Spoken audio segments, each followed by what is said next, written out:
Well, welcome back. It's Jared from Strong Roots Farms. Today, we're going to talk about the #1 tool every farmer should own and have on them. And it's probably going to end up being the cheapest tool that every farmer owns. That's right. If you haven't noticed from the title, it's pocket knives. All about pocket knives. I've purchased them all. We're here to talk about them, show you the research, and show you what is the best pocket knife for a farmer, or for that matter, any other guy who wants a good pocket knife. That's all coming up right after this.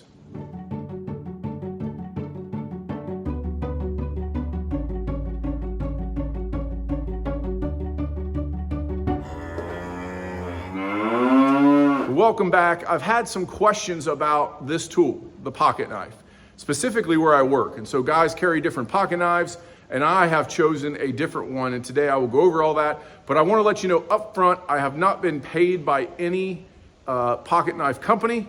This video is not sponsored by any company, nor have any of these tools been given to me to use. I have purchased all of these tools with my own money. And so I'm going to go through them all today, show you the purpose of them, show you what I think is the best pocket knife for a farmer and why, along with some other knives of certain interest and where I keep them and why. That's all coming up through this series here, but we're going to get started right away. But no, this is not just for farmers. If you're a carpenter, if you're just a guy who likes to have a good pocket knife, this video is going to help you in that matter. And I have done the research on all of these, and this does not come from some specific forum where I just read and I'm just repeating some other video from some other guy. So let's get to it. So I'm gonna take you through a few knives, and there are some well-named brand knives out there, Benchmark being one of them, that I don't have, that I'm not gonna give you the specific knife company. Okay, so I'll talk about them, but we're gonna talk about the types of knives and what you need. So I grew up in an area where all the old men had pocket knives. And if you're familiar with the old case knife, which I have one in my gun safe from my grandfather that I still keep, there's a bifolding knife, and every farmer had one, and they would go in your pocket. And the case knife was kind of the standard of the time 50 years ago, that everybody had a case knife. But it's a bifolding knife and a fixed blade. So when we talk about a fixed blade knife, it's one blade only, okay? So it's a knife. You have to sharpen that blade. And so that's kind of the first thing when you're looking to pick a knife. Do you want it to go down in your pocket? Do you want it to be a fixed blade knife, whether it's straight and it goes into a sleeve, or whether it's bifolding like this? Or do you want to have a hook on it that you can hook in your pouch? So that's kind of the first thing you need to think about, but I'll tell you that's not gonna be your biggest problem, as you'll see through this video. So as we go through these knives, understand there's a lot of preference, and a lot of this is my opinion, but I hope to give you the info of why I'm choosing what it is and the logic, and then you have to weigh it out yourself. Not gonna be mad at you if you don't agree with my choice here, but I think the logic will prove that I am choosing or giving you the best advice possible. All right, so these are not in any particular order, but I'm gonna just go through these knives and show you. So my very first knife, this is a very special knife to me. This is a Gerber. So it's a good knife company. They're made in Portland, so they're USA made. If that's important to you, it is to me. And it has a rubberized handle, so it's got some good texture on it. It's got some grip to it. It has a nice finger placement here, which was kind of important to me at the time. And it was a very sharp knife. It has serrations, it has a good point, and it has a sharp blade. So all in all, this was a great knife for me. Ultimately, I keep this knife around for me. It stays in my truck, actually, in the center console of my truck. But this is a sentimental knife for me. This knife has been to 7 different countries. I carried this with me when I was in the service, and that's really the sentimental value. I had 2 of these, actually. I had one that I kept in my pocket in garrison that I would just keep around, and I had one that stayed on my Molly gear. I really liked this knife, okay? So just to let you know, in all of my time in the service, I spent one day doing hand-to-hand knife combat training, and it probably wasn't even the whole day, maybe only an hour. It's not like they train you to kill people with a knife. So this video is not about that.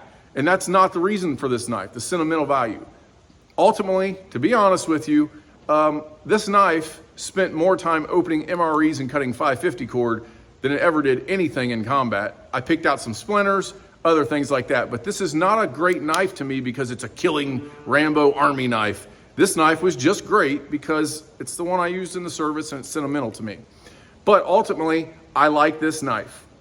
The downfall with this knife is serrations are very hard to sharpen. You can use a chainsaw sharpener to sharpen serrations, and it's a fixed blade knife, so I can't take the blade off to put it on a grinder, and so I have to sharpen this by hand with a whetstone. So that's my negative with this knife, but I keep it around because of the sentimental value. Which leads us to my second knife, which is the Bear Grylls version of the Gerber. So when I got back from the service and we started our first farm 15 or so years ago, I wanted a pocket knife. I started in on this venture. I looked on Amazon for the Gerber, and this is what came up. This has been a very good knife, has the same handle, has a good grip. It's rubber, rubberized, durable, but you can see I already broke the tip, and I actually broke the tip at my job doing something. I keep this specific knife in my bibs, and I have left the tip broke and not fixed this and not sharpened it away because it's also a good screwdriver point if I get out in the pasture and need a little screwdriver. But this is a good knife. It's comparable to the other one. Still not my favorite knife, still not the best knife. The next knife is kind of a flashy knife that I bought. I bought it off of Amazon, but it was sponsored by a Warrior Poet Society guy that I follow for guns, I think at one point in time. It's a good knife. One thing it has is it has this flip assist, which is kind of cool, and it has this glass puncture bead on the end of it. I was looking for a pocket knife to carry kind of at work or around in public that didn't look so farmery, just looked kind of like a nice knife. So I bought this knife thinking it was gonna be all that. It's not. The first thing is, one, it has a lot of points that rub. So I was rubbing holes in my jeans. It has these pegs on here. It rubs inside my pocket. This clip is super stiff, so you can't get it on your jeans very well. It's just a very uncomfortable knife. It was very sharp out of the box, but of course, as it starts to get dull, you now have to hand sharpen this knife again. And so any knives like this, if anybody has a knife, anything similar to this, and I rank this with the benchmark knives, they're specifically there for flash. You're buying it to show off that you have a cool knife. Does it cut stuff? Yes, that's the functionality of the knife, but it's mainly flashier than it is functional, in my opinion. And so anybody that has this, I'm not really scared that they have a specific knife. It does have this finger grip again, which is nice. If you're cutting something, you don't tend to slip, but you have to push a button in to get this thing to fold. And so there's some big negatives to this knife. This knife stays in the door of my truck as an emergency knife if I had to break glass, and if I needed something on the side of the road. So this just stays down the door of my truck. I don't recommend these. All right, the next knife everybody has seen. This is a carpenter's knife, is what I would call it, a slide knife. I did buy the Stanley. I do recommend the Stanley. Some of these knives that have quick detach are nice, but I'm gonna tell you, they are plastic, they break. The Stanley knife, the slide is probably some sort of steel, but it's probably, I don't know, it's injected or laid out. But either way, I go and get the all metal for these. This is a carpenter's knife, of course. And so not the greatest farm knife, but a good knife to have around. These are obviously the knives that I keep in my carpenter's pouch. And so good knives to have. The pro of this knife, which is why you're gonna see what the best farmer knife is that these knives are changeable. You can change these blades out. Blades are very cheap. They are super sharp. And if you had to do any kind of medical work on any kind of animal, you can change these out. They're not sterile, but you're guaranteed to be clean and very, very sharp. So almost like a knife in a hospital. So very good knives to have. Not the best knife for a farmer yet. All right, we're continuing to go up, and I have lost a knife somewhere, which is why I have so many knives. There is a knife that's gonna be comparable to what I think is the best, so I have to jump, but the way that it opens keeps it from being on the top of my list. So as we go into what's number one, which is coming up right now, understand there are some different knives in this category that I'm gonna show you that aren't exactly perfect, so make sure you understand and you look at the functions here. Okay, so as we go over the functions, we want to talk about what ranks knives in my opinion. So I wanted the best of both worlds. I wanted a knife that I didn't have to sharpen, that I could change the blades on, that I didn't have to sharpen. I wanted a knife that had good grip, that had a spot for my finger. I wanted a knife that opened easily with one hand, that I could open with one hand, and it would be even better if I could close it with one hand. So now, if I can hold on to something and cut it and then close my knife back up, put it back in my pocket, and then go back to what I'm doing, that was another feature I wanted. I wanted a clip that easily slid into my pocket, that could hold it on the side of my pocket, not tear my pants up. I wanted something that was smooth and wouldn't hurt it if I put it down in my pocket, wouldn't rub holes in my pocket or irritate my skin or rub me in the leg. All of those features is what I was looking for in a knife. So I found it, the best knife for farmers. Coming in at number 1 is my Irwin knife. I bought this at Lowe's, $10. Okay, so let's just talk about all the price on knives. We haven't brought that up yet. That's another key point. If you're spending more than $20 on a knife, it's for flash. All knives go dull. There are better quality knives than others, but a knife should not cost you more than $20. This one does not. So let's go through the factors. It's smooth. It does not rub me in any way if I want to put it down in my pocket.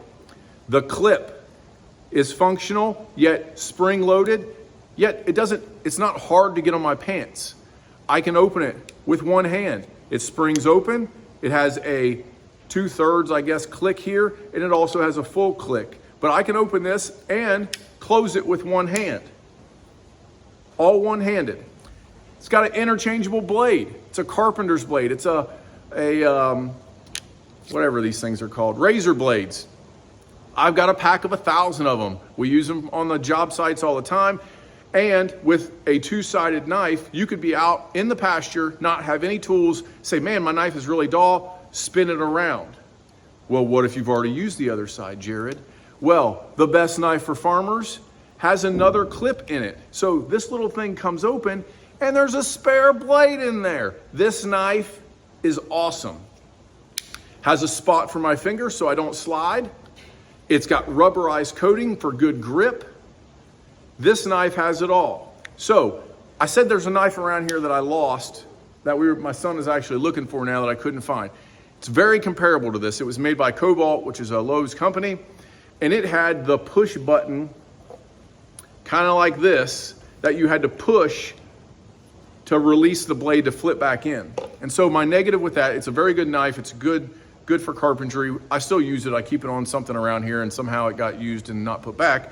But the negative of that is I can't close it one hand. I don't know how many times I have used this knife and had my one hand tied up to something with the knife blade open and had to close this to put back in my pocket. I'm out in the pasture. I don't want to drop in the mud. I don't want to lay it where a cow could get it to it. I don't want to drop it. I don't want to stick it in my pocket with the knife open. So closing and opening with one hand was very important to me. This, by far, is the best knife for farmers. Now, I will tell you, I'm not specifically sold on this Irwin brand. This is my favorite. This is what I buy. These are $10 to $15 depending on where you buy them. But if there's another brand that's comparable to this, Milwaukee, you can stand behind the Milwaukee name. But here's the things you need to look for. Can you open it with this button? Can you open it and close it with one hand?